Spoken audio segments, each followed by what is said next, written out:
আসসালামু আলাইকুম দর্শক। তো এখন আমরা যে জায়গাটায় আসি সেটা হচ্ছে কক্সবাজারের হিমছড়ি।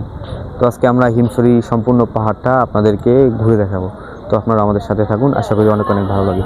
হিমছড়ি পাহাড়ে যাওয়ার জন্য সর্বপ্রথম আমাদেরকে টিকিট কাটতে হবে। তো এটা হচ্ছে টিকিট কাউন্টার। তো আমরা প্রথমে টিকিট কেটে নিলাম, যেহেতু আমরা দুইজন ছিলাম, তো দুইজনের জন্য দুইটা টিকিট নিয়ে নিলাম। তো আমরা টিকিট কেটে এখন ভিতরে ঢুকে পড়লাম। এখন হচ্ছে এই যে সিঁড়িটা দেখতে পাচ্ছেন, তো আমরা হচ্ছে এই সিঁড়ি দিয়ে এখন উপরে উঠবো।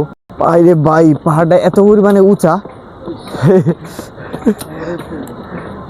আমরা দেখতে পাচ্ছেন যে আমরা সিঁড়ি বেয়ে বেয়ে উপরে উঠতেছি, আর উপরের ভিউগুলো কিন্তু মাশাআল্লাহ অনেকটা সুন্দর। আপনারা জাস্ট একটু দেখেন, মাশাআল্লাহ কতটা সুন্দর লাগতেছে। এই যে ওখান দিয়েও কিন্তু অনেকটা নিচ পর্যন্ত, আর এখান দিয়া ওই যে অনেক দূর পর্যন্ত আরও উঠতে হবে। তো আমরা আরও উঠতে থাকি, আমাদের গন্তব্য এখন পর্যন্ত শেষ হয় না, আরও উপরে। এখন হচ্ছে আমরা হিমছড়ি পাহাড়ের সবচাইতে উপরে চলে আসছি, যেখান থেকে সাগরের যে এত সুন্দর একটা গর্জন, যেটা হয়তো না শুনলে বোঝা যেত না।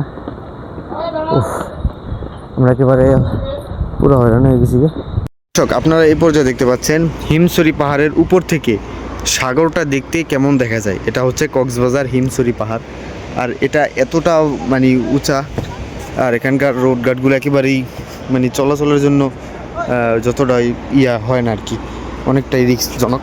ওরে বাপরে, আমি পড়ে যেতে ছিলাম। এখানে দেখেন অবস্থাটা জাস্ট। আর এই পাহাড়গুলো কিন্তু সত্যিই খুব অসাধারণ।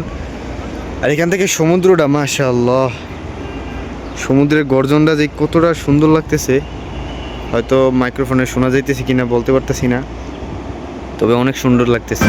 তো এই ছিল আজকের আমাদের ভিডিও। তো ভিডিওটা কেমন হয়েছে সবাই অবশ্যই জানাবেন। সবাই ভালো থাকবেন, সুস্থ থাকবেন। আল্লাহ।